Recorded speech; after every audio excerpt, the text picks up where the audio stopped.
What is going on, everybody? I am here today. So excited to be here with Mr. John Krueger, talking about the kingdom of heaven is within.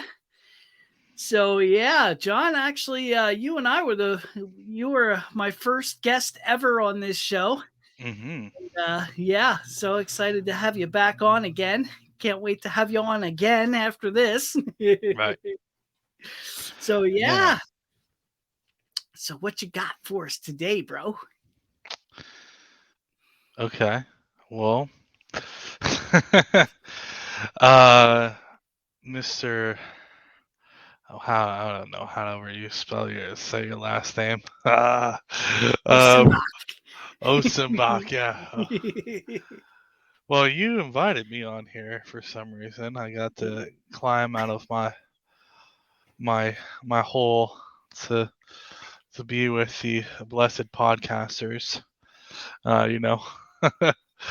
No, we're talking today because there's some things that we've both discussed privately, and um, amongst passing other podcasts back and forth about this idea of the kingdom of heaven being within us, and also what does that mean with how we view earthly kingdoms, governments, states, civil governance, and all that kind of thing.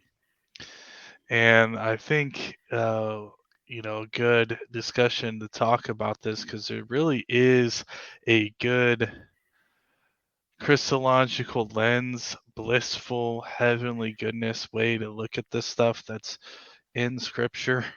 Yeah. Um, and that's not, uh, you know, locking people up because of this moral thing, or taxing people more because of this other thing, and we got to fight and squander over all this worldly stuff that has nothing to do with the teachings of Christ and the kingdom of heaven. And, you know, uh, thought we would start by doing some uh, questions, or getting into the scripture about it, and then maybe going through some questions that we commonly hear about this kind of stuff. Yeah. Um, so I don't know if where you wanted to go with that, but maybe we could. Why don't you go ahead and tell me why you brought me on for this?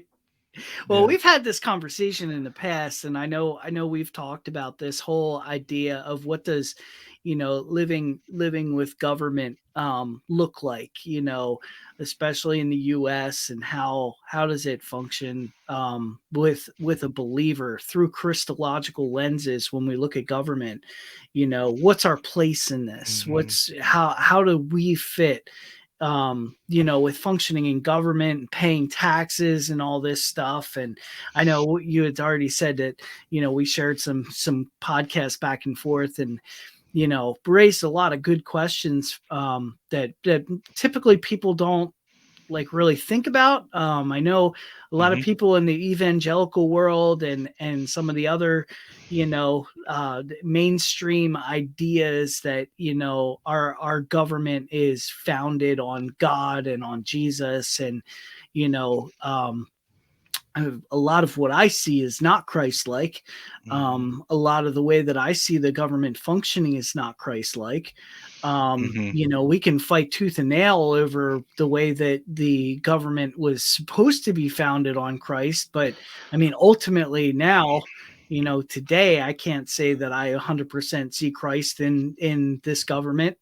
you Yeah. know, Well, I mean, we are looking at our time as um, Americans, and even in the West, and when we're talking to our Canadian and European brothers, we're in these are liberal democratic states mhm, that do allow for more, maybe personal autonomy that you might have not had under Catholic monarchy or something like Mhm. that.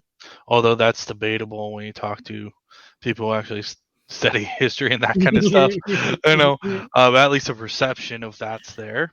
Yeah, Um, but Christianity, ever since the time of Constantine, has had this uh, entanglement with states all over the place. yeah, And but there's always been Christians that have came out the other end of that. I mean, especially in countries like the Coptic Orthodox Church, which is the Egyptian Orthodox Church, for since like the 6th century, they've been dominated by Muslim powers over there, and they haven't been able to have any power. And so they have a different view of like the state and submitting to authority than mhm, what an American evangelical or progressive or whatever label you want to throw onto yourself yeah. there is.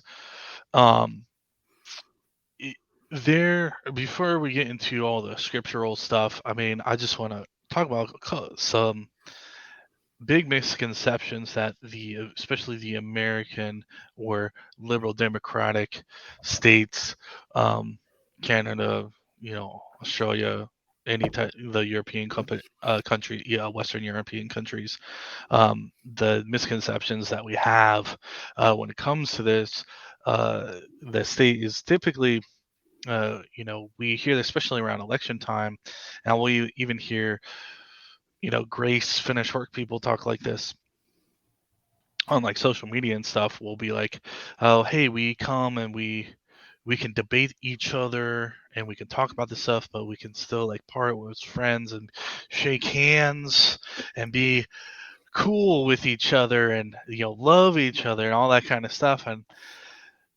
that is great. The problem is not uh it's a fantasy. If Yeah, especially if you are actually voting and advocating for the government to do something, Yeah, you're actually advocating force or something, some type of enforcement to be brought upon against someone else who would break that, right? right, So I like to use the wheelbarrow example. Now, um, some people will in place wheelbarrow with whatever issue they care about. But it's kind of like a good analogy. So you have some neighbors that come together and they talk and they debate about wheelbarrows, if wheelbarrows should be allowed to be owned by people and who should own them, and what wheel size should they own it, and all this kind of stuff. And we debate and we talk, and I get angry because I have wheelbarrows and I need wheelbarrows for my yard or whatever. And my neighbor is like, well, I don't like wheelbarrows, they're dangerous. My kids were playing in one, they were rolling down a hill and they got injured really bad, and I don't think anybody should own wheelbarrows because they're dangerous. And then someone goes, well, hey, we should just kind of part as friends and, just love each other and all this kind of stuff, which is true, we should. But then the people that are against it or want to regulate in some certain way, they go to the voting box and they vote, for, let's say it's a proposition to, it's not like a representative thing where you're going to vote a representative. You're voting for this proposition, this law to be enacted in that city. And now you have a sheriff knocking on your neighbor's door because of something that you advocated for. Other people voted. It's not just you alone, but you advocated for that. And now they have to deal with the threat of violence yeah, because if they don't give up their stuff, they're going to be arrested, which that's violent. It doesn't matter. And this is in other countries too, where the cops don't carry guns, so they don't have the police problem that we have here. mhm, It's not a uniquely American problem. This is how this state works. yeah, This is how governments work. We can yep, look at that in scripture when we're about to get into it. yeah, And so what you're doing is, if you're advocating for that, you are basically advocating for some sort of force, a threat of violence be put onto your neighbor because of some disagreement you have.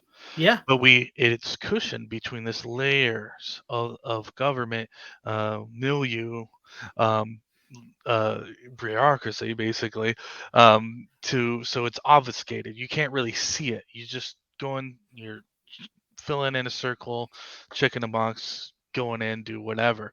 But the problem is that if you have this attitude where we should deal with things peacefully amongst each other, where we should talk to each other and come to agreements, um, you should extrapolate that to its logical conclusion, which is peaceful, relationships, Mhm. peaceful, honoring each other in our property, and not, advocating for these things because I think I'm right and we need to do something. That's, something that's, with the debate right now. We need to do something, Yeah. um, and whatnot. And, I talk to, but people don't see this. I talk to people who, and I personally don't own guns. I'm more of a pacifist, you know, but pacifism doesn't mean that, I just because I vote to have people to remove their guns, they think that's a pacifist thing or whatever. And I was talking to people on Facebook about this, and I'm sorry to bring this hot topic onto your show, but like I brought the up to these people on Facebook who are proclaimed pacifists, talking about, the thing that going on in Texas and whatever, and talking about giving up their guns and, whatever. And it's like, okay, you don't mean give up your guns. You mean the state making it illegal for them to own guns. Okay. Yeah. Okay. None of this.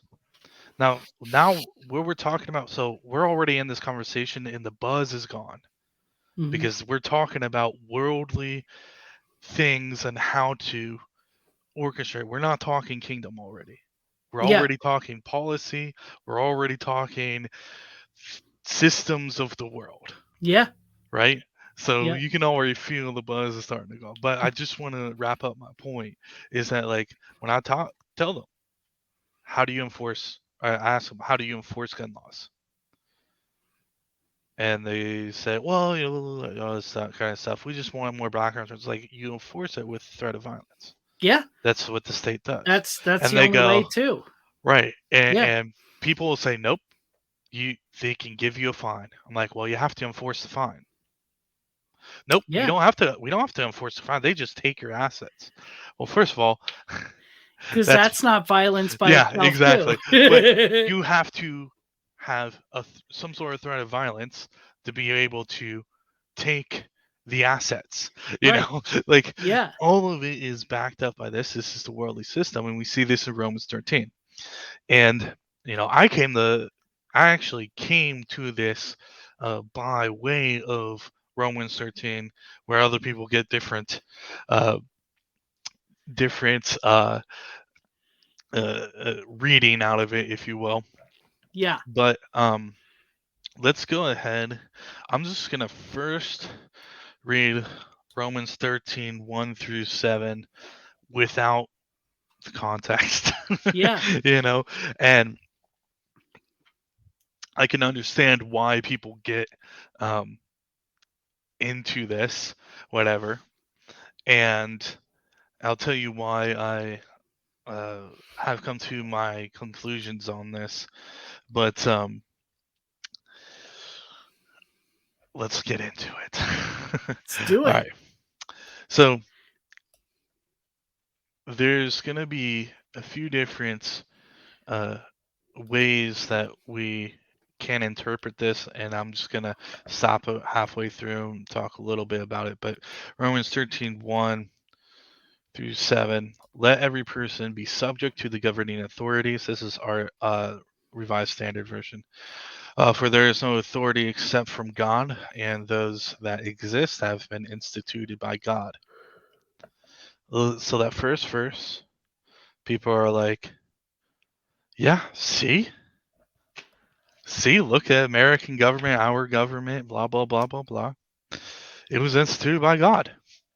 Yep. Okay, I would, I but as we read this, I just want to say, if if you were a pastor and you knew that you needed to teach on this stuff, and you were in 1930s Germany, how would you teach on this? Just keep that thought. All right. Therefore, he who resists the authorities resists what God has appointed, and those who resist will incur judgment. For rulers are not a Judgment. terror to good conduct, but to bad. Would you have no fear of him who is an authority? Um, then do what is good, and you will receive his approval. So Mhm. basically, he's saying that if you have nothing to fear, if you have nothing to hide, like whatever. Which is, first of all, if this just means that everything that calls itself a state or a government is instituted by God and you have nothing to fear if you're not doing anything wrong, we got to think about what that really means, Yeah. you know? Yeah. you know? So, like, does it really mean that, like, anyone who calls himself a government or a ruler, Mhm. we are okay to be like if I'm doing good, then I have nothing to fear. Yeah, Yeah. I'm good. Really? Well, Paul was murdered or martyred, so by the state. So I think there's something deeper here. Yeah. And keep in mind, he is talking to Jews in Rome. Um, I think, oh well, a mixture of Gentiles and Jews in Rome. There are now no Jew or Gentile, one in Christ, right? But you know, they're coming from basically what we would call today Zionism. Like we want to take this back, but so this is part of the correction here, right? So you got to think about that too. That's his audience. For he talking about this civil governance or whatever authority is God's servant for your good. But if you do wrong, be afraid, for he does not bear the sword in vain. He is a servant of God to execute his wrath on the wrongdoer. Therefore, one must be subject not only to avoid God's wrath, but also for the sake of conscience. For the same reason, you also pay taxes for the authorities and ministers. And keep in mind, in the ancient world, and actually even up until we got stupid with taxes in the 20th century, taxes is always look at as like a subjugation from from an authority, like you're being like slavery. Yeah. It's Yeah. slavery on your income. Like Yes. you have to pay tribute, Yes. right? Okay. For the same reason, you also pay taxes, for the authorities are ministers of God, attending to this very thing. Pay all of them their dues. Taxes to whom taxes are due, revenue to whom revenue is due, respect to whom respect is due, honor to whom honor is due. Now, why did those pesky little Christians not just burn their incense to honor Caesar? And they wouldn't have to be martyred. Yeah. I think there's a little bit more going on here, and I don't really know what it is truly. Um, Again, I'm not at the bottom of it, but I can tell you what it doesn't mean. It doesn't mean the guy I like in office is doing something I like, so I call Romans 13. You know, Yeah. that's Yeah. not what it is. That's not what Romans 13 is for. Yeah. We don't Well, understand the kind of violence and threat the Christians were under during this time that this was written, and for him to say it like this, there's much more going on there. And we'll get into yeah. actually the end of Romans 12 before this, and Romans I was just gonna 13 say we 8. gotta read it in its full context. You gotta put the Yeah. 12 before the 13. Yeah. And exegesis is pretty hard work, so I don't think just always reading the paragraph before and paragraph after is Yeah. um the it's It's a not good sufficient. start. Yeah, it's a It's good a start, start. but it's not fully sufficient. Yeah, Yeah, you and definitely then have to see what's going on during the time. You have to mhm. look at history itself too. I mean, Yeah, there's a lot of and we're stuff that's talking. taken I think we're talking to a lot of glory folk here on your podcast. So for sure. Holy Spirit, We love it. Holy Spirit. Woo. Woo. Now, okay, let's get a little drunk. I well, here's the other thing I Let's was just thinking about too, because you had talked about, the fact that not everybody that just sets himself up as, a ruler is set up by God. And I've used this analogy before as well.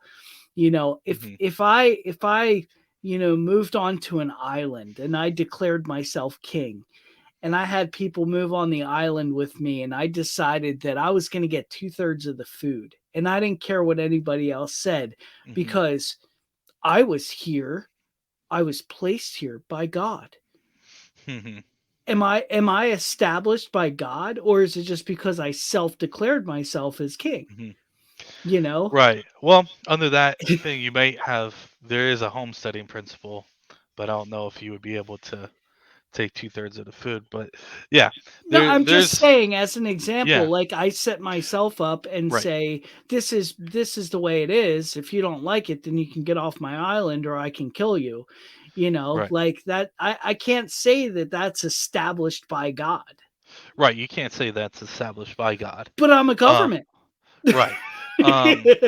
And here's the thing: if we're in the American context, let's go because we say every authority comes from God. I think to me means we should look at it backwards and look at, well, what is true authority and see what God has instituted. I'm not, and I'm not preaching here like tax evasion and all that stuff. Yeah. Even though I don't personally don't have anything more problem with evading taxes because taxes are um it's we're paid that we're this whole thing is dealing with paying taxes and respect due because that's what Christians do when we have stuff come against us when someone strikes us on our right cheek on our Yeah. right cheek we turn our other cheek and offer them our left. Yeah. That's how taxes are. Now we can get into the I, whole Caesar and all render to Caesar's on another day yeah. because I'm not there's better people to articulate that. I Um, love the way that Paul puts it. He's like basically, you know, we don't really want to get in trouble, so just give them what they want. yeah, Whatever. yeah, Just to yeah. shut them up. Well, it's kind of funny because if you go to the verses in, in during the lead up to Christ's passion, um, when he's being accused in the courts, Christ is being accused. So they say like that he would rebuild the temple, which he did. He would tear it down and rebuild it. And he's told him that was the truth. And there was another thing I can't think of it. And then one of them was he told us not to pay taxes. And people will be like, yeah. So they accused him of two things correctly and one thing that was a lie. And I was like, huh. Well, if he's accusing them of things that are, it's just there's there's things out there that make you wonder like, okay, let me go back and read what this really says. That if they thought he preached not to pay taxes, then what do those verses say?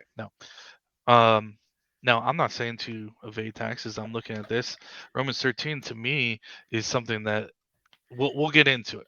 Yeah, Let's yeah. read Romans 12, the end of Romans 12 here. I Yeah. like to start at Romans 9, or 12:9, Okay. and it's going to be 9 through 21. So this is going to be a little bit longer, All and right. I'm just going Do to it. do a little bit of a Selah here. So, oh, now we're going to get back into the glory, or aware of the glory. But 12:9, let love be genuine. Hate what is evil. hold fast to what is good, love one another with brotherly affection, outdo one another in showing honor. Never flag in zeal, be aglow with the Spirit, serve the Lord, rejoice in your hope, be patient in tribulation, be constant in prayer, contribute to the needs of the saints, practice hospitality. Glory, glory. All right, Falling let's. off my chair. All right, continue on 14. Bless those who persecute you. Bless and do not curse them. Rejoice with those who rejoice. Weep with those who weep. Live in harmony with one another. Do not be haughty, but associate with the lowly. Never be conceited. Repay no one evil for evil, but take thought of what is noble in the sight of all. If possible, as far as it depends upon you, live peaceably with all. Beloved, never avenge yourselves,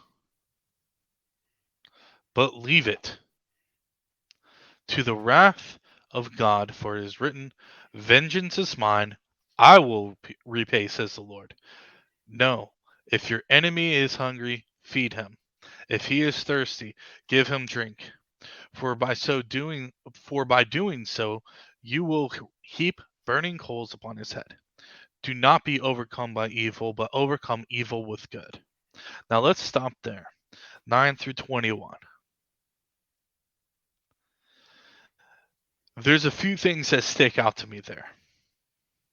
First one, we're not to avenge ourselves, right? It doesn't say unless through the state, even in later verses. I know like it could say it in 20 verses later, but it doesn't say that. Leave it to the wrath of God. Well, what does it say in Romans 13 about the state, about the civil governments? Uh, for he is God's servant for you, but if you do wrong, be afraid. He's not there to store in vain. He is a servant of God to do execute his wrath on wrongdoers. So, what does that say about civil governance? Shows that civil governance is about, uh, God instituting his wrath on unbelievers, right? I don't know the chapter and verse off the top of my head, but there is that concept in the New Testament where that the law is for the ungodly, the unregenerated, or whatever you say, the people who don't know him, the Yeah, pagans. But you know, it's not for us because the law is written on our hearts, and we are dead to sin, but alive in Christ. right. Um, so we don't. It's We're, not for us, and I think he there it we're does reference dead. civil law. We're You're so dead, dude. dead. I'm You're so dead. dead. So it's like we're told not to get wrath for ourselves. Vengeance is mine, says the Lord. And then it says in the civil governance, it's about being subject to the civil governance, right? Yeah, But it's not about uh basically endorsing anything that the state is doing. yeah, Endorse and that we should be involved and that we should do all this stuff. When you think about talking to your friends about politics, especially online, you got the boomers always talking about, oh, kids these days, and then we used to respect the flag, and like, getting in all this stuff, you know, and it's just like, like, oh my god, we used to have prayer in school. It's like, look, prayer selling soul, man. I'm praying. I'm praying. It's like, I mean, remember as a kid, I used to sit down during the Pledge of Allegiance because even when I was that young, I recognized it as worshiping an idol. Putting your hand over your heart. If you don't go to like a liturgical type church that I do. I go to a more liturgical church, and the movement and what you do really means something when we during the consecration of the Eucharist, the Lord's Supper, we when we invoke the name of our Lord, when we're thanking God for Jesus, and that this would be the body and blood of Jesus to us, we put our hand fist over our chest and we bow towards Him, not towards any elements or anything like that, but bow towards the Lord, like thank you. There's something about that, and placing your hand over your heart and pledging allegiance to a flag. I mean, it's just crazy. But I digress. So are you Let's telling look me into we're this. gonna go to hell if we pledge allegiance? If you're unrepentant in it, yeah.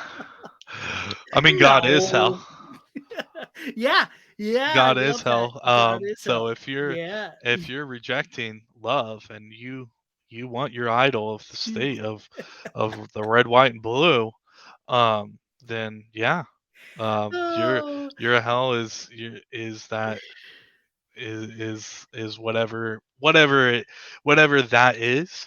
Now, there's a possibility that none will uh, sustain that state for eternity and will be in glory. But the sun always shines. But if you want to close your eyes, yeah, I would say you are uh, completely loved by God, and that no, you're not going to hell in some legalistic sense. Um, but you are worshiping an idol. And I'm gonna get so much Well, hate for all this, but it's it even is. even the act of pledging allegiance to a country. I Hmm. mean, you're pledging allegiance to a government that you don't belong to. You Right. know, it's like we're not of this world. We're Hmm. aliens. You know, we're not. God did not create us to be involved in all this nonsense in this world. Like, Yeah.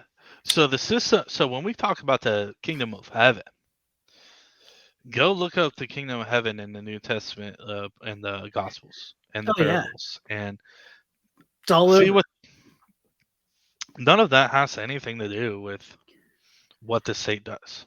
Yeah. Now, people want to redefine the state or whatever.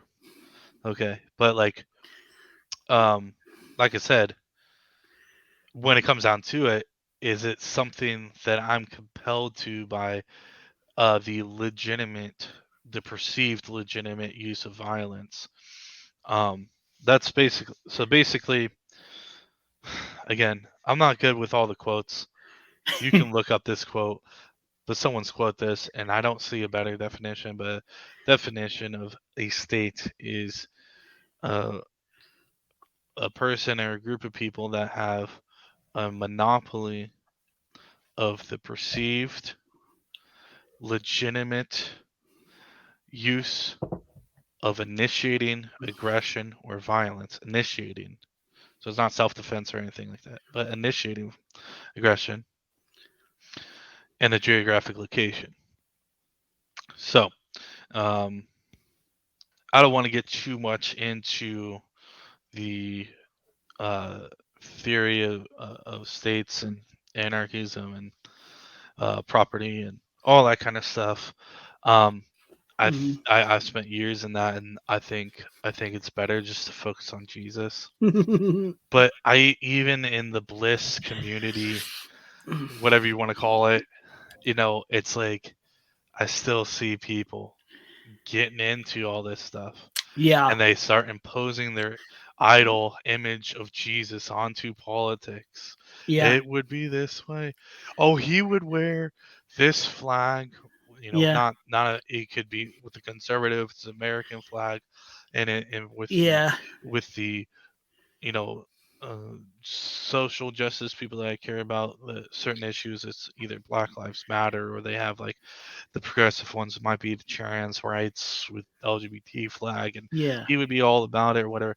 Well, he would wash their feet. He died for them, and Mhm. all that kind of stuff. But he would not climb onto the political stuff like you think he would. Yeah, Of course he would, but there's something different with how the kingdom works. It's not necessarily like looking for a policy change. Now, Mhm. was it good that slavery ended? Yes. Was it good that um Jim Crow ended? Yes. And how did Jim Crow end? Pacifism. Yeah. Christ-like Yeah. peace Yep. teachings, Yeah.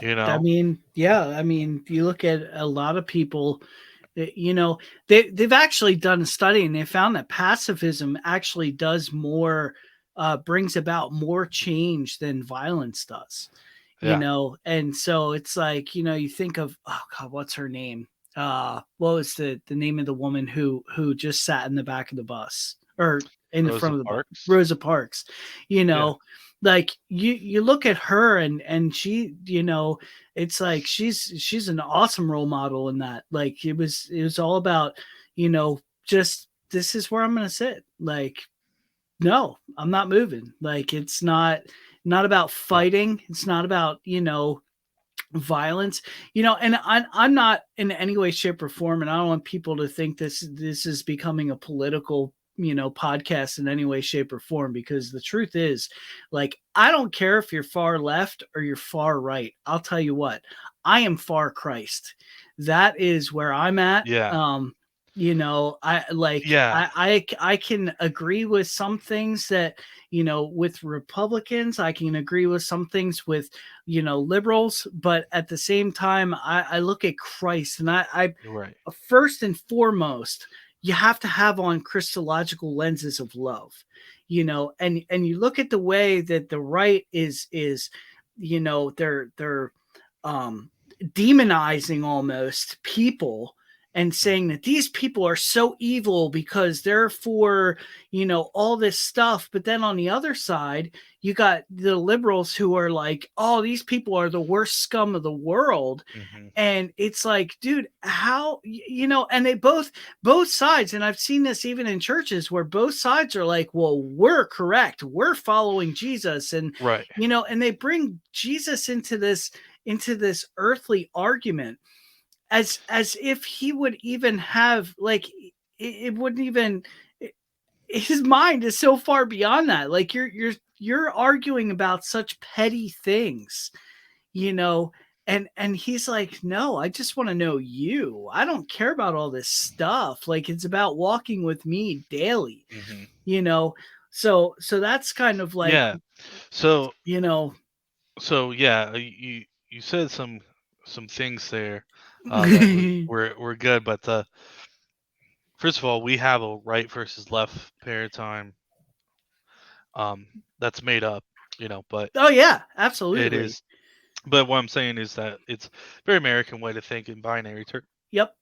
binary terms, But uh like right versus left is something that's useful in political conversations or whatever. Yeah. I mean, I talk about this stuff more as a hobby because I like reading about political theory and that kind of stuff. Hmm. But when we're the point of this episode is really to show people that, like, if you're the point isn't to agree a little bit with Democrats and a little bit with Republicans and be kind of some centrist.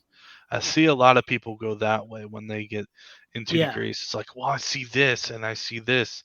Yeah. And, like, but they haven't gone far enough to actually just rethink the whole system that it's a part Right. of.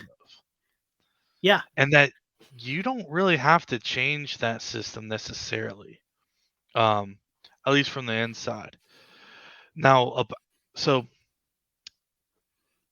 there's a book by Keith Giles who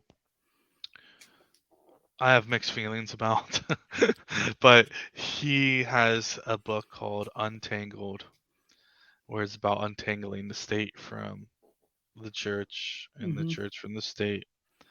And it's really good, and it gives a lot of examples about this stuff, how slavery did not have to be ended by the Civil War.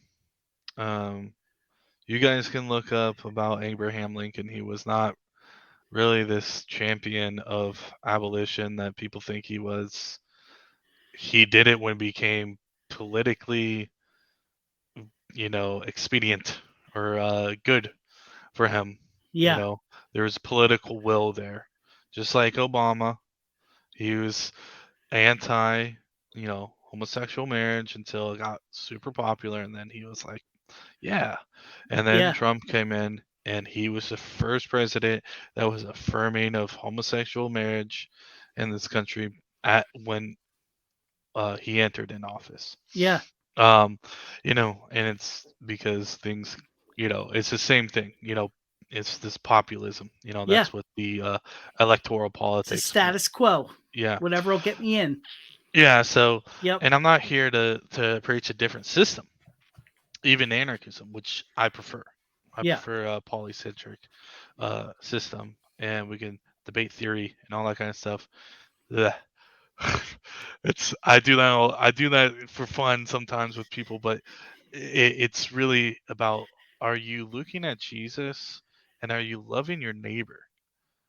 And I see people that think, they look at certain things, and I can see why people believe certain things, but yeah. then um it's just like, can God uh provide for the poor without taxing the rich? You know, Oh. do we believe in the kingdom of heaven? Can Oh God man. protect the innocent Yeah. without, you know, bombing third world countries with, you know, surgical drone strikes with Yeah. civilian casualties? Killing children. Yeah. Yeah, I think so. That's is Do that we the way have to to think? fight them over there, or we fight them over here? Yeah, I mean, look, it's one of those things too. It's like, the Western way of peace is at the end of a gun, Hmm. and that's really ultimately what it comes down to. And I mean, you look at the way our government's working and the way everybody's kind of looking, it's like, there's threats of a rebellion, there's threats of this, threats of that, and every time it's like the guns is the first thing they talk about. Yeah. The violence is the first thing. I Hmm. mean, and it's crazy too, because you look at, like, you know um you look at, like, even in Philadelphia, they won the Super Bowl, and it's like, what happened when they won the Super Bowl? Downtown got completely trashed. It was all Hmm. violence, so it doesn't even matter if it's good or bad. They just, like, let's just break out Yeah. in violence, because that's literally the Western way of thinking. It's like, if something good happens, let's just go trash some places. And if something bad happens, we're going to trash some places. Well, we can talk about why you think that's a Western thing maybe another time. Yeah, yeah. I'm Well, curious to see where you get that from, but um, I do let's I do want to quickly uh, answer some questions that some people have. If you have any questions that people that you came up with that you get or whatever, but if not, then I have some that I can go ahead and tackle off the bat. yeah, I mean, one of the first questions, hold on, let me Yeah. pull up my thing here. Let's see. I just want to say though, like, if anyone's listening and like you're mad, I still love you. There's no reason to be I mad. We're focused on mo- Christ. I most mean, most of you guys, most of the political stuff, unless you are a politician or you're in the military or you are part of it or whatever, most of us, it's LARPing. We're just thinking about what should happen, but we're not actually truly a part of it. yeah, I know gave that thing about voting, earlier, but truly, like, when you really, I stopped. Well, I never really voted. I voted once, and I didn't even vote for a president. I just voted for some local stuff. But it was, but like I haven't done it since. I probably won't unless I really feel compelled to. But Mhm.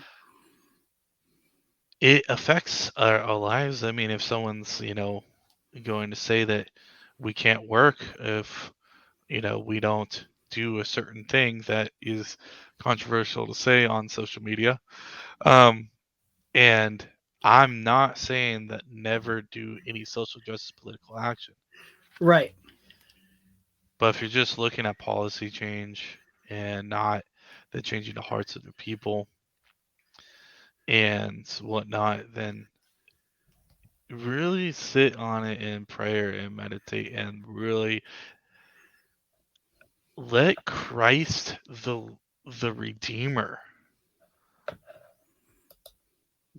do it through you, in you. Yeah. I feel like sometimes when we get into the political stuff, we even stuff we care, we resurrect this old man that needs to Greco-Roman rationally figure things out and Yep. kind of go. Yeah. Our Yeah, sys I our think systems don't come from God. Our systems come from Greek, Greece, and Rome. yeah. That's where Yeah. it comes from. It doesn't come from Jesus. His kingdom is not of this world.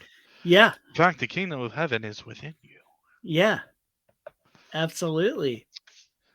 So one of the questions that I wanted to poke you on Hmm.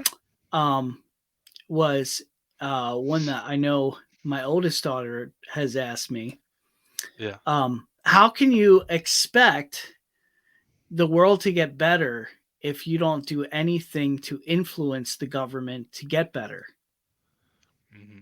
by whether it's voting or by becoming a politician to try and change the way that the state's functioning from the inside out? Hmm. Yeah, that's a good question. But this is kind of where we came to here in America. I'm just gonna focus on America right now. Um, because of the growth of government. Hmm. Before 1776 and the Revolutionary War, uh, the Americas had 150 years of basically self-sustaining living and culture, Hmm. and relatively peaceful compared to now. I mean, people talk about the Indians and all that kind of stuff, and there's there was still stuff going on, but you had the Puritans that came over, and you had different pagan groups that came over, and they kind of lived side by side, um, and they traded with each other. Um, the the Revolutionary War started because there was basically they were like ramping thing. The British Army was like ramping things up and like uh, basically having a police state like we have today, where you have standing police and armies and that kind of stuff. Hmm. And we can talk about like policing and all that kind of stuff. It's actually more new than it is. It's not like this ancient thing of policing. It's like it's actually a more modern. It's a modern concept of policing. Hmm. Um, but how are we able to change the world? Well, the reason why we think that in order to change the world we need to change the state is because the state has entangled itself into so many aspects of our lives. Um, the Revolutionary War was fought over basically a 3% tax on like sugar or something like that. Um, and but it was more like it was a slippery slope thing, Yeah. like they're gonna like we already have this culture here of freedom and whatnot, and so that's one thing is that we have we're doing this whole thing with politics because as the state gets bigger, um we feel like in order to do something, because the state does something, in order to do it, do something, we think, oh well, the state needs to do this, the governor needs to do that, or whatever, because the state handles all the schools, for example. Um, I mean, we have private schools and homeschools, but like for the most part, there's public schools. Then something needs to change in public schooling, and you get in there by getting on the board or getting elected to office and the federal system and the board of education and this top-down approach or whatever. When really, um, there was education before public schools, and public schools were actually created. And you can read the people who started public school system. This isn't a conspiracy theory. They said this is why we're doing this. Yeah. It was to tame the Catholics that Yep. were coming over, the Irish and the Italians and the people, because they were kind of like rowdy. Yeah. And we were like it was like it was in Massachusetts, Horace Mann. you know that's one thing, is like Yep. we need to take over this thing, and now we think that without the government there would be no school, or whatever. And Yeah. it's like, and I'm not saying if it in its tomorrow would be great, because people would need to transition, but during the pandemic, people figured out like Yeah. this is what they're teaching our kids. It's Yeah. it's like We actually we ourselves, I've got 5 kids, and my wife actually and I homeschool them, mostly my yeah, wife. And that's the one thing, we were way ahead of the curve. We've been doing this for many years, yeah, but we've actually noticed, and my wife with the company that we get all of our curriculum from, they said that it's literally exploded with yeah, the amount of people that are doing homeschooling now all over the right, country, and they're having trouble keeping up with the demand of all of the curriculum material, because yeah, it's like everybody wants to pull out. But yeah, I 100% agree with that. The yeah. And school then is totally, it was started by a means of controlling, and I think right. that's even most of our government, It you know. was there to get the underclass, to prepare them for factories Yeah, and the corporate yeah, world. It's absolutely.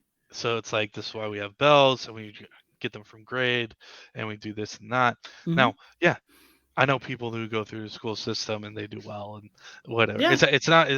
I'm not saying that there's we're not nothing to it. villainizing it or saying it's Yeah, evil. it's Yeah, just it's just that's that's what it what it's was. for. That was But it was created for. I want Yep. to get back to the original question, because we got on a really big tangent there. Yeah. It's really so, um there is a case to be made that culture is influenced top down. Look at the influence that um uh Martin Luther, John Calvin, Thomas Cranmer had on in the Reformation versus the Anabaptists, who Yeah. would take my position, as far as the state Correct. goes.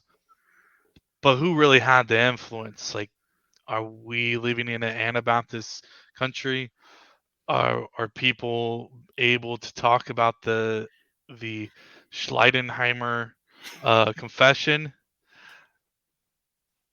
So like there Yeah. is something there, but I think we can have elites, because that's what you're talking. If you're talking about getting into government and having power to change things, you're talking about elitism, Yeah. which is biblical in a way. When you look at Joseph and Moses and all that kind of stuff, there's something Mhm. to that, but it's got to be done God's way. And I don't think it ha- going through the into the political system through the political system's the way to do it. There's other ways to influence. Look at Elon Musk. Yeah. He, love him or hate him, it's influence. Yeah. You know, uh, Absolutely. people that don't like it are like melting because he's doing what he's doing, and people that love it are doing great. They're like, oh yeah, Yeah. it's influence. Yeah. There's ways to influence without getting into politics. And honestly, politics is so clunky. Practically, you're gonna lose yourself. Are you Yeah. gonna be able? Yeah. First of all, I'm just gonna say, you can't really be a Christian if you're gonna wield that sword that the Lord said leave to him.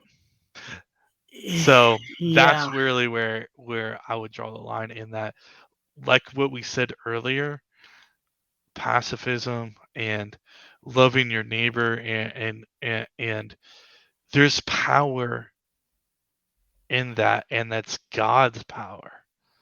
Plus there's dunamis power, like the miracles yeah, and all that kind of stuff that we put down because we're still in this like modernist post enlightenment country in the yep, West where we poo poo that stuff.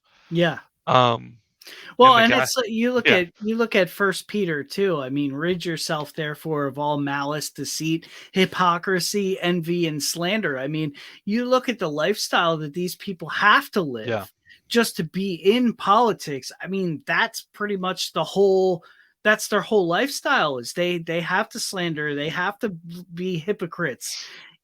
I mean, through all of the I mean, look at how many people were called out for the hypocrisy during 2020 and hmm people are locked down and people are getting their hair done and they're like going out without masks haven't it's like yeah, the hypocrisy was so thick yeah, and everybody saw it but it was a hush hush right. cover this up Well, and to your point, but to play devil advocate here, um, your daughter might say, "Yeah, but I could be good. That's why I need to be in there." yeah, well, yeah, see, that's where That's the but problem. we need good people in politics Yeah, and that's where it's like, yeah, but right. on one half you kind of the only so So, the like only they, way to really get into politics is you have to become what people want you to become. You so know, here's the thing. I don't know if you want to get into more questions, stop me or not, but like, here's the thing with democracy and versus like monarchies and those types of states is that democracy, the way you um, get power is you basically appeal to the lowest common denominator, and you bribe people yeah. with spending. Especially when we have the Federal Reserve, you can basically print the money you want. You don't even have to tax it anymore. It's just going to go through printing, and inflation and all that happens when dollar demand is low enough. It's just bad. Anyways, uh, and the thing is like, uh, you know, uh, that's not really going to change. You know, there there's not enough people I think that are going to vote for you because you're a good person. They're gonna vote for you because what about my Medicaid or my Medicare? What about my Social Security benefits? What about my um whatever? What Yep. about my welfare check? What about Mhm. are you gonna give me universal health care? Are you gonna it's about bribing. You bribe the voters Mhm. on something. Yeah. And then with monarchy, those systems.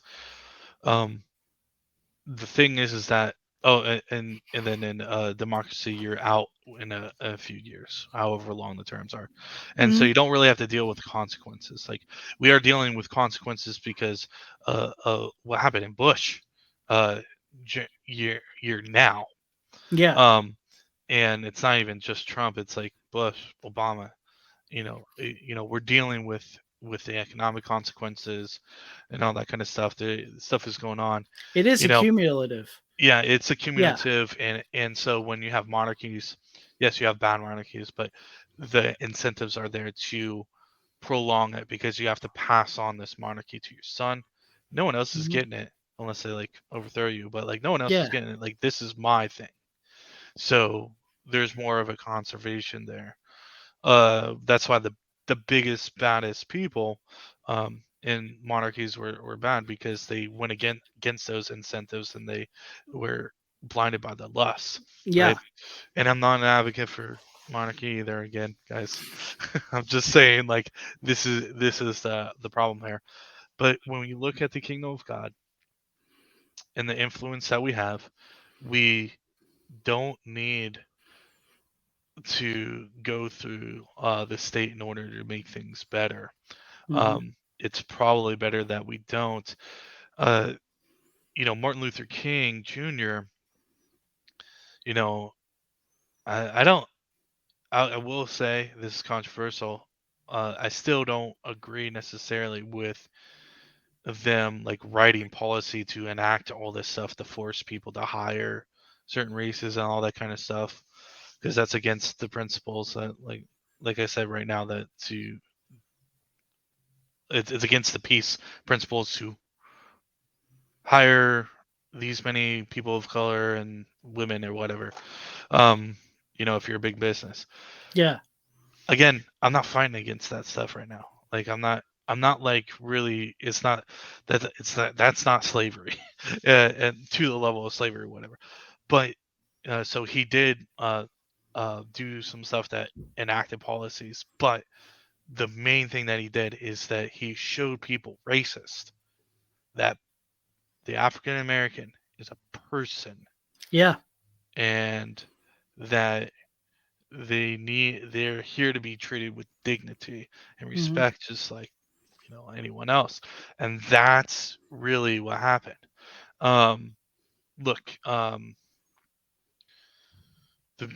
the narrative and what people see it is very powerful, so that's why I would say to someone, let's go on to the next question because I don't want to get too much bogged down with all this stuff. Yeah. Yeah. Yeah. Absolutely. Yeah. We'll do one more question here, and Yeah, then we'll wrap it up. Um, so I did have a really good question, and now I forgot what it was. you should have wrote it down. I should have wrote it down. Yeah. I'm so bad. Oh, um. So yeah. Uh. Oh, in Peter, it says Yeah. to submit to every human. Oh man, where's it at? Hmm. Hold on. I'm getting there. I'm getting there. So you bring up the second Romans 13.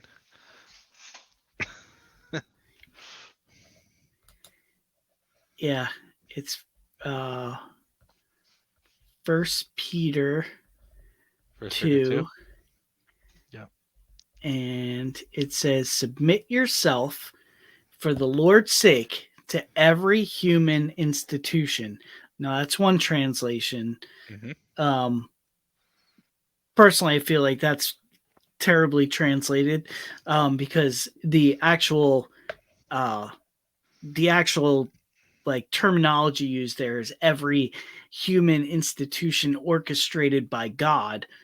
Um, but what do you say to people, especially about submitting yourself for the Lord's sake Hmm. to every human institution? Um, Yeah. whether it's a king as a supreme authority or to governors as sent by him to punish those who do wrong and Hmm. to praise those who do right. Hmm. Yeah. So this is Romans 13 2.0. Yeah. Basically. Um, yeah. So basically, it's basically the same thing that stands with Romans 13. You don't submit to something that you are. So if we're as a church body called to submit to human institutions, um, which is uh, I hesitate to say this because I don't have the source in front of me, but the word how it reads in Greek according to people who know Greek that I've read, they say that that's specifically he's talking about those are human institutions, meaning those aren't God's institutions. Right. And the submit does not mean it's not the same word for submit is not the same word obey when you look at the book of Acts when the apostles are saying we don't obey you, we obey Christ. Right. You know, so like, um, the submit is different, and that's the thing with English. Some words have very shallow meaning, and so like, Yeah. what's going on in Greek is whatever. But so first of all, I would say, if you are going to take this as face value and you're going to do that, and then don't be a hypocrite. Okay, think about that.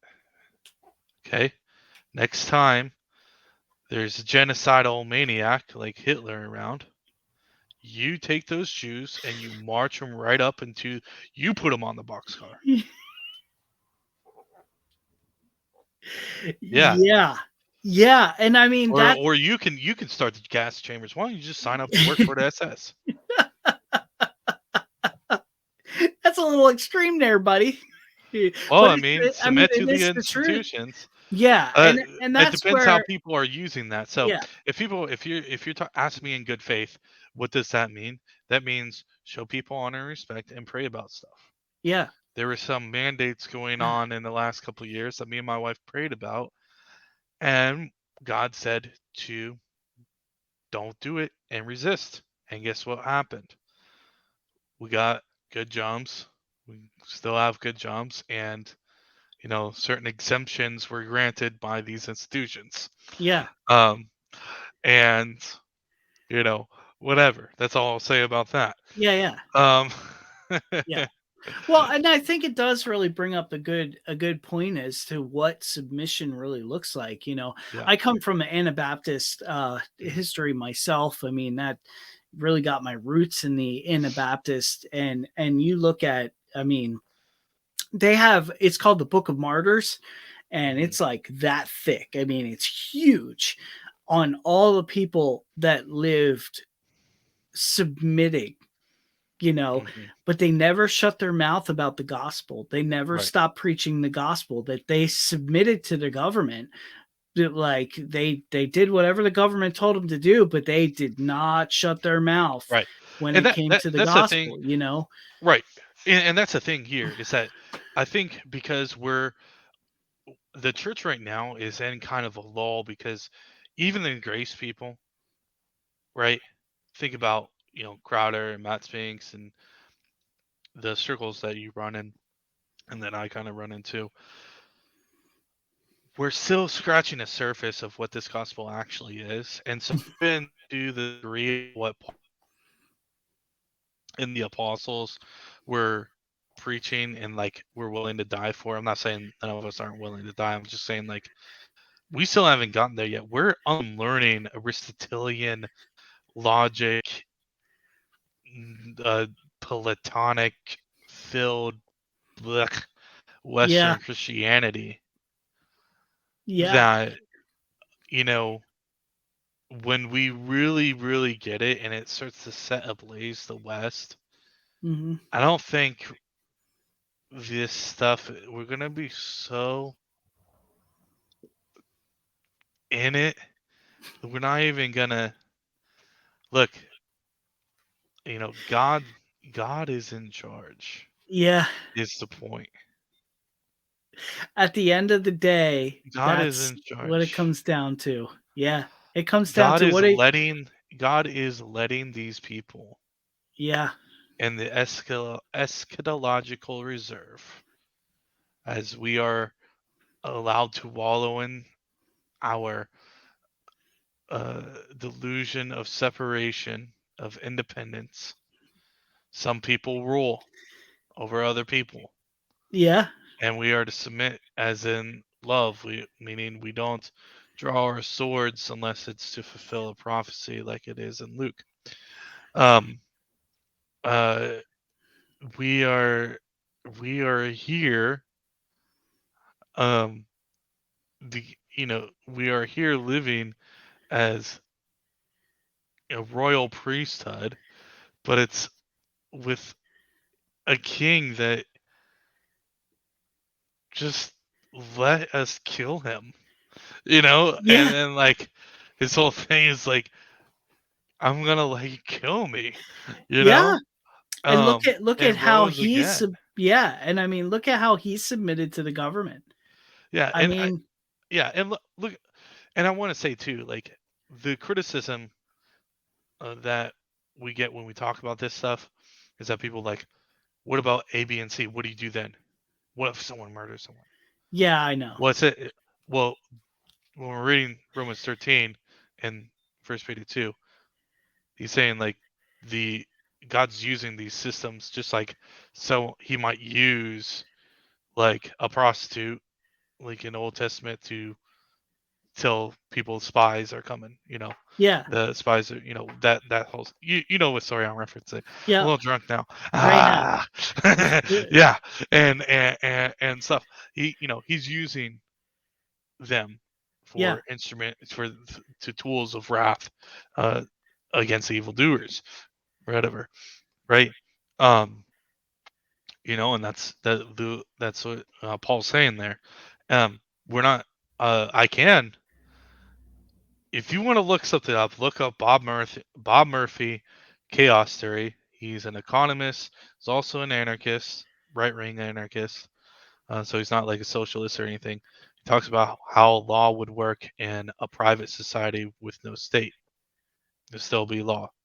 If you really want to get into that, then you can read For a New Liberty by Murray Rothbard. It's like a tome this big. You can get into all that theory stuff. But that's not what I'm talking about. I'm not yeah, talking about what we would do. We have one. yeah, It's there, and it's ruling us. yeah. Because We're we talking haven't about submitted something to that's the. ob- transcendent. yeah, we're talking about something who's transcendent, that something that's true, objectively, and we're Yeah, just letting the Holy Spirit fill our subjectivities, as the yeah, Florence say. yeah, and I mean, And we talked a lot about, like, yeah. all this external stuff with, Hmm. like, the left, the right, and all this stuff, and the policies and all this stuff, Yeah. and I mean, at the end of the day, it really does come down to this intimacy with him, having Christological eyes with the way that we look at the world around us, because, it's like my wife and I, we pulled cable. I mean, we I don't watch the news anymore. I turned all the the Yeah. voices, the talking heads off. And I got so much joy out of just doing that, Yeah. because every one of them is out to just, and look, the truth is that even these news media, they're all entertainment, and people Mm, forget that they are entertainment shows. They're here to entertain your thoughts. right. They call them programs because they're actually programming your thoughts. Yeah. You know, we need to be brainwashed by the word. We need to Yeah. be, it's through the renewing of our minds. It's when, Yeah. It, because yeah. I mean, and then that's the main thing is that we have to focus on the thing because like we'll talk to people. First of all, if you care about Ukraine, it's because they told you to, and I do care about Ukraine. yeah, If you only care about Ukraine now, it's because they I told you to. yes, and I you know? I even on one of my podcasts, I even put out like, Yeah. I hear a lot of pastors and a lot of people out there that are like, "Yeah, we got to pray for Ukraine." What Yes. about Russia? I Let's mean, pray a for Russia lot of too. a lot of those people don't even want to be there. Let's pray You for the know, soldiers who are yeah, yeah. I mean, killing. they're You know, literally out there doing stuff that they don't even want to do. And the even if they Ukrainians, wanted to. yeah. Well, We even should pray. yeah, But we should pray for here's them. the thing: Yeah. the atrocities that are going. I know we're kind of contradicting because now we're getting into minutia stuff. But the I want to get this off my chest. The atrocities that are going on that the United States is perpetuating um, by backing up the Saudi Arabia government and fighting the war in Yemen and what's going on in the Middle East now and the atrocities that has happened in like Somalia and other parts of Africa that the USA is into. I see all these peace love whatever pastors and whatever never talk about that, like they don't even know what's going on, and I'm like, Yeah. dude, you can read. Yeah, You can read. Go to antiwar.com if you're into that stuff. It's a great news source. yeah, Um, that in real time about that stuff. And if you don't, you know. yeah, But I'm just saying, like that. My thing. The reason why I'm passionate about this stuff is not to get people to be anarcho-Christian or voluntarist or some sort of libertarian thing or whatever. Even though I may carry that label sometimes, I even you know shove off that label when it's like, oh, it's Jesus, yeah, it's kingdom of heaven. Uh, yeah, it's kingdom of heaven. yeah, yeah, It's kingdom of heaven is within you. And yeah, you can that's a essay by Leo Tolstoy. If you guys want to read that, you can probably find it for free or it's cheap if you want to buy it. But Kingdom of Heaven Within You just basically looked at the governments and looked at the teachings of Jesus, not compatible. We serve a king and we've already died. So what do we got to be scared of? yeah, My and neighbor that's voted Democrat. Uh, they're coming for our guns. I'm yeah. not saying that's a good idea, but give it up, Yeah, they're gonna you use know? guns to take away our guns. Like, Yeah. yeah, that makes a lot of sense.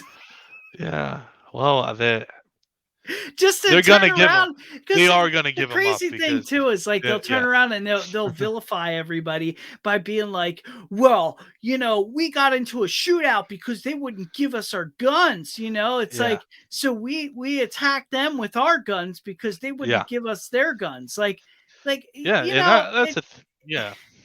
the whole thing is just ridiculous. I mean, it really is in the grand scheme of everything.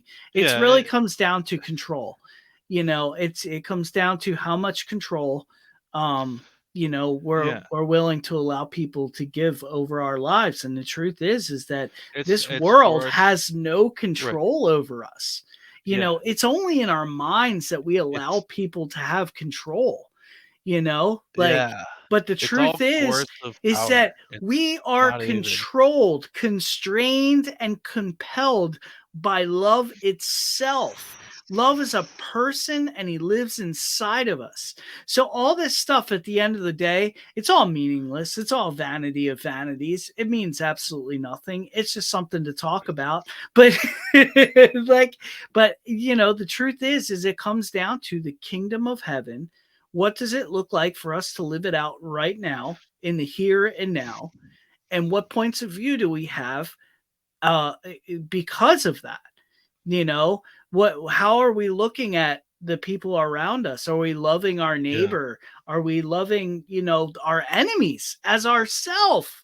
That's another one that's like you see a lot of pastors that are just Mhm. like trashing people. And just, I even recently my daughter watched this one movie, and the whole movie was literally just trash talking other people's, in the Christian world, like other people's points of view, and just Yeah. completely trash talking. I mean, you listen to other people, Oh, yeah. You get that it's on, like, TikTok and oh stuff my like that. Oh my god. goodness. Yeah, I mean, you Uh, know, I'm gonna such this thing, it's like, well, actually that's not good because X, Y, Z. You see, "Meh, meh, meh, meh, meh," and it's just like, I am so bored right now. yeah. Well, it's like I am even so trying to you use don't even know. all of Jesus's teachings. It's like, dude, like Yeah, Jesus was teaching the law. right. He Yeah. wasn't teaching grace. Yeah, and That was that's the thing Paul's that message. that was the problem I have with, like, the Anabaptist thing because I went down an Anabaptist rabbit hole. It's just they take things so they're right about a few things, but then it's like they take the grace out of it Yeah. and like, oh, it's about the red words, not the words of Paul. First of all, they don't really contradict as much as you think. Um, it helps you understand Jesus. Paul's words do. But it's Yeah. just like, yeah, yeah. But anyways, this episode was more about what the kingdom of heaven is not, because sometimes it needs to be said. Yeah, You know, absolutely. Yeah. it needs to be said, and I know I'm gonna especially get some boomers coming after me with their eagle and flag in their profile picture, and I'm gonna get some Bernie bros coming after me. Oh, Jesus would want universal health care, blah blah blah, as if he has no power to heal people today or something like that. Um, Yeah.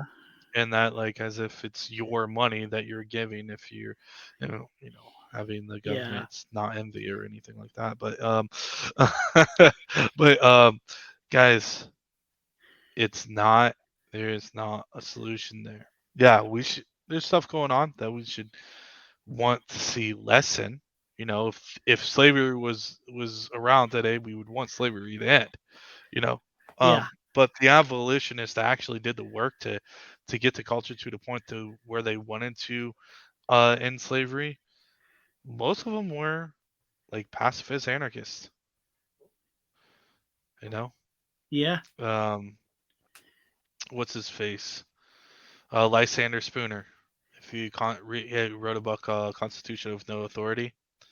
Talked about how since he didn't sign the Constitution, has no authority over him. Basically, is his argument there.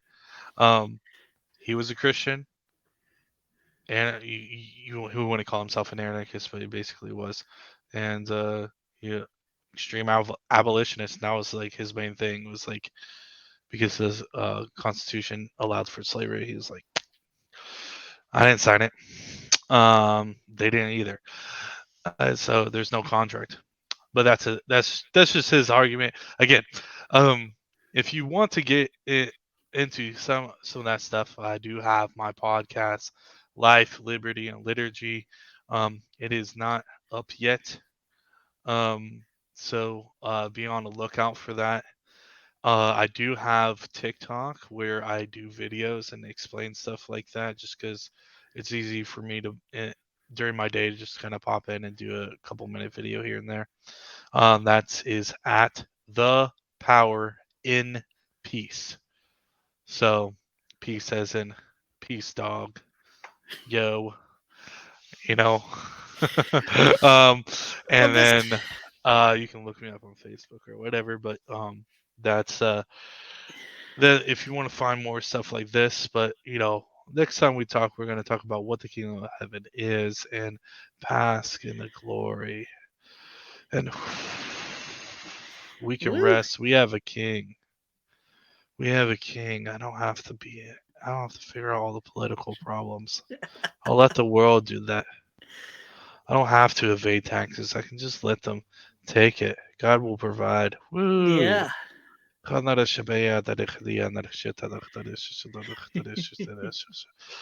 to spit in the face. I can bow down. I can be like, hey, honor.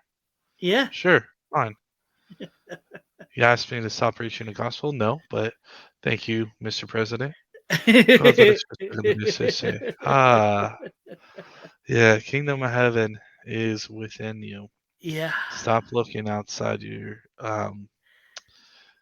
stop looking outside of your union with Christ. Yeah. For sure.